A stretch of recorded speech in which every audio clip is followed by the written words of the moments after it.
Why profile your code? Profiling is the process of analyzing your software to identify which parts are slow or resource-intensive. By pinpointing performance bottlenecks, you can make targeted optimizations that noticeably improve speed and efficiency. Profiling helps ensure your code runs smoothly, saves time for users, and makes better use of system resources. Choosing the right profiling tool. There are many profiling tools available, each suited to different languages and needs. Popular options include cProfile for Python, VisualVM for Java, and gprof for C or C++. Consider your programming language and the depth of information you need when selecting a tool. Most tools can measure CPU usage, memory consumption, and function call patterns. This quote can be juxtaposed with more energy.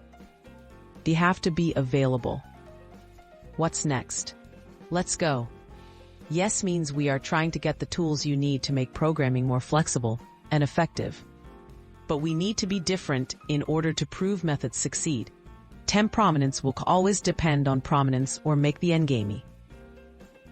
Sending cProfile to Python isn't just for programmers, it's for anyone who needs a deeper understanding of how it works.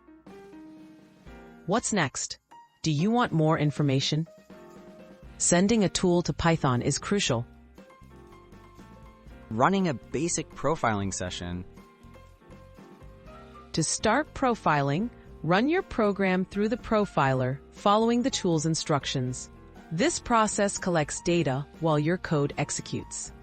Make sure to test your program with typical input and workloads to get accurate measurements. The tool will generate a report showing detailed performance information. Reading and interpreting results. Profiling reports often display which functions use the most CPU time or memory. Focus on the sections with the highest resource usage. These are potential bottlenecks. Look for unexpected hotspots or frequent function calls, which may indicate inefficient code or unnecessary operations. Optimizing and iterating. After identifying slow areas, refactor your code to address the bottlenecks. Optimize algorithms, reduce redundant operations, or use more efficient data structures. After each change, profile your code again to see the impact. Repeating this process leads to ongoing performance improvements.